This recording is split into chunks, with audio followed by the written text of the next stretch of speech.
Suffering is a natural part of life. It's not something that we can avoid nor escape while living through it. Eventually it comes to each of us in different ways at different times, and if we're not careful, it can threaten to crush us. It threatens to stop us from doing what's important to us. It can make the world seem very small and our own lives very limited in their agency. Suffering is, in a few words, difficult to handle. It has the power to bring us to our knees, to cause us despair, and if we're not careful, we can submit to suffering and become insular about ourselves, seeking comfort by self-destruction, by shunning away those who would give us comfort and love. And I know this because I have suffered a fair deal in my life. While I won't say that I've suffered the most out of anybody in attempting to chase a Paralympic dream or juggling the stresses of an education, it was very difficult at times to find reasons to look forward to the next day. And at times, it seems like I was not getting anywhere, both physically or academically, and that this suffering was for nothing. Why was I putting in over 20 hours a week to swim and train? Why was I trying to balance my assignments and exams, which never seemed to end? These questions came up again and again, and at times, I had no strength to answer them. I could not even bring myself to say I train because my dream is to become a Paralympian, or I study so that I can have a career doing what I love, because those answers seem so far away. I was in pure survival mode, and even if these things were true, saying them would not take away the suffering. It wouldn't make things better. The suffering was too much. The despair was too much. It was difficult to get out of bed every day. It was difficult to go for training and to give everything I had for each session. And it was a struggle because there were so many things on my mind, so many stresses which pulled me in all directions. How will I perform at my next swimming competition? How well will I do for my exams? I have homework on Monday. Perhaps I should miss training today. This is the kind of thought process I went through. But I have a major competition in 2 months, so I can't afford to take off time. So I'm stuck. And eventually the stress got to me.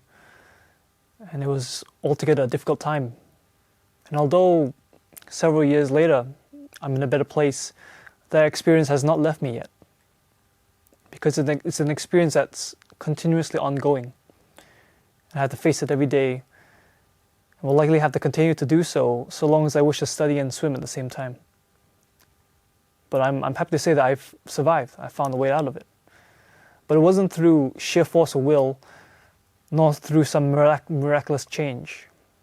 It was the small things I started doing every day, which helped me to affirm what was important in my life and what I want to do. And from these small things, I eventually was able to take back control and agency, and to avoid the sense of fatalism that I had led myself to believe was true. And the first of these small things was a question. The question of what I want to do with my life, and more importantly, what I want to do today. Suffering does not need to be a negative thing. Yes, it's natural, and yes, it can bring you to your knees, but it can also bring you closer to your goals. It can bring you to heights you never realized you could reach, or triumphs you never knew you were capable of. To me, the question is hence how to make the best use of suffering for your own benefit. How do we suffer rightly? And the question to me was to affirm what I wanted in my life. What do I want to do today? What do I want to achieve tomorrow? What is my goal? What is my desire? What is my passion? Because stress can confuse us. It can distort what we want and make us lose sight of ourselves, the hustle and bustle of every day. An assignment by the end of this week, a reading by the next, an exam next month, a competition 1 week afterwards. It becomes a spur-of-the-moment fight-or-flight thing every day. And sometimes you just don't want to fight anymore.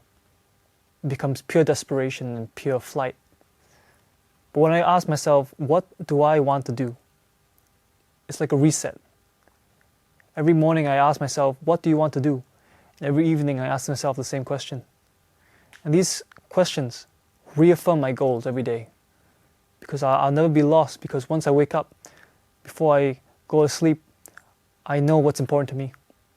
For the rest of the day, for the next day afterwards, I'm unshakable because I know where I'm headed.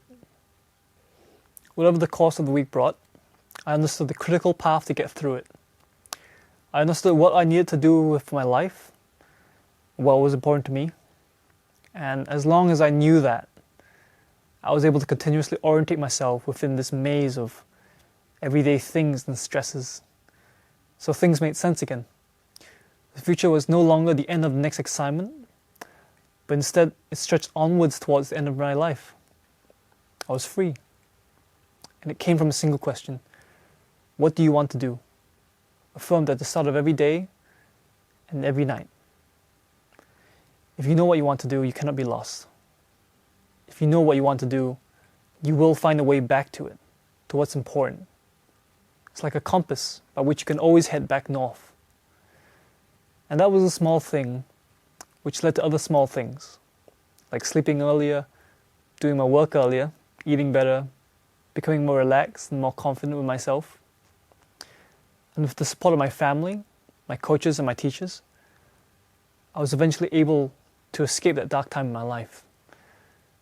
And I'm proud to say that I've escaped it, and that that's what I've accomplished.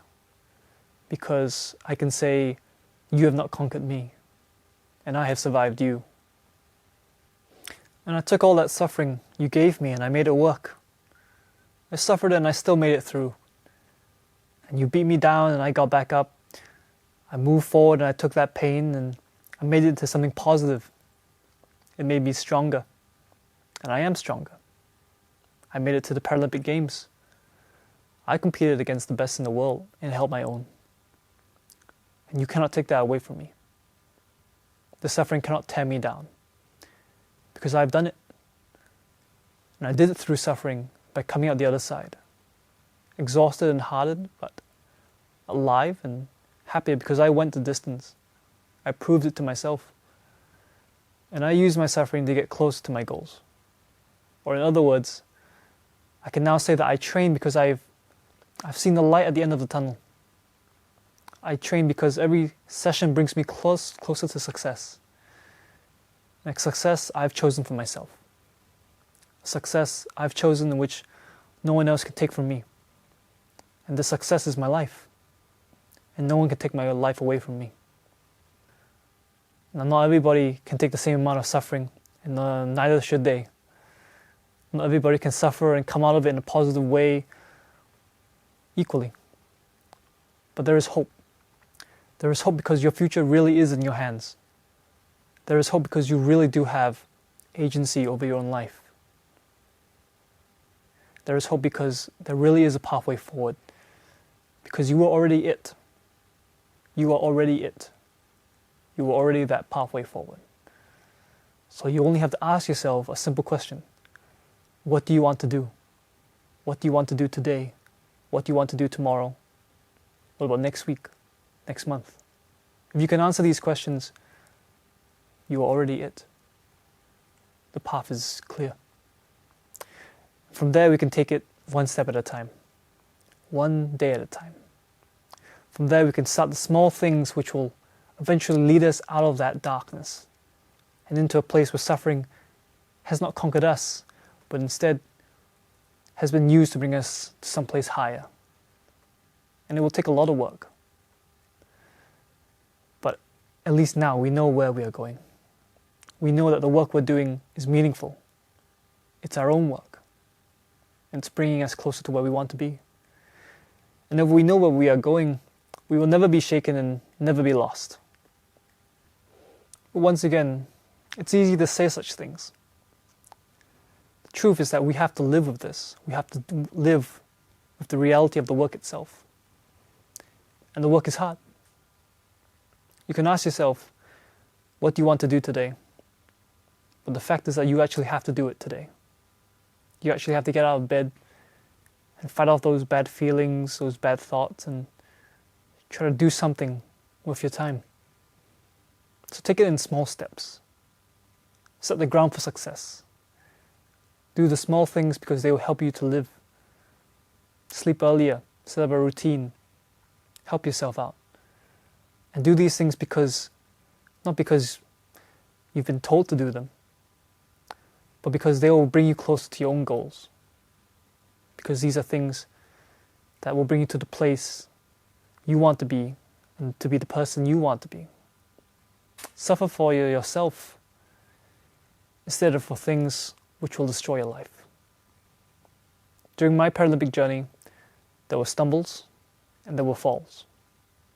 There were ups and there were a lot of downs throughout the process. But we came out of the process and we made it work through each day. It required waking up at 5 every morning, training for 2 hours and then going to school by 8. It required finishing school at 3 and then training for 2 hours at 4 till 6. And took eating dinner at 7 and starting work at 8, sleeping again by 10 every day. And this was my routine in high school for years. And I didn't make it a lot of times. I failed to live up to it. It was during this time that I really saw no hope of things getting better. But things eventually did get better. The light was showing through the darkness. And eventually, by weathering through it, and by suffering, and thus living for myself, I was able to come out of it. I was able to be in a much better position to fight and to make it through the tough times. So take it easy on yourself. And once again, be kind to yourself, because it is going to be tough. But know that you are suffering because you believe in yourself. Know that you suffer because you have chosen to suffer. That you have taken control over your own life. You are in control. You will not go lost. And this is because you can always ask the question, what do I want to do in my life? And find your way back. So this is the mindset I want to share with you. This is the mindset of self-agency, of self-belief that I've learned from my time as a Paralympic athlete and my time training up to the Paralympics. That once you're able to answer the question, what do I want to do? And once you've done the work, trust in yourself and just take the next step and do it. Or let it go. When you need to do the work, just race. When you need to get it done, just race. Simple as that. Just race. Say it to yourself. Or find a phrase like it. Find something that works for you, by which you can condense everything you wish to achieve in this world into that one phrase. Just race. This is the same phrase I use every time I'm behind the start blocks of a pool. Every time I have self-doubts, whether it be in the pool or the examination hall. Just race. Trust in the work. Trust in the suffering, because you have suffered. But that means you've put in the work. And you've done a good job. So now go out there and enjoy yourself. And whatever comes, don't worry about it. You've done your best. You've gone the distance. You've made it through. And that itself is a success. But the only way you're going to get out of it is by racing through. By putting in your heart. By simply doing the work. And one day, all those small things are going to come together. Once you know you're already it, things will get better. Because there's no way you can fail. And you'll be able to be proud of what you've done and what you've managed to do, because everything you've done has been within your control. That as much as possible, all that suffering has been suffering of your own decision and thus your choice. It has led you to places you've never been before, as in my case, to the Paralympic Games in Tokyo. This is the art of suffering. Or the road less traveled, or the road more harder to cross. So ask yourself what you want to do, and just race and do it. Suffering doesn't have to be negative. Suffering is part of life itself. But suffering does not need to be the end of your life. Perhaps it can be the beginning too. Thank you.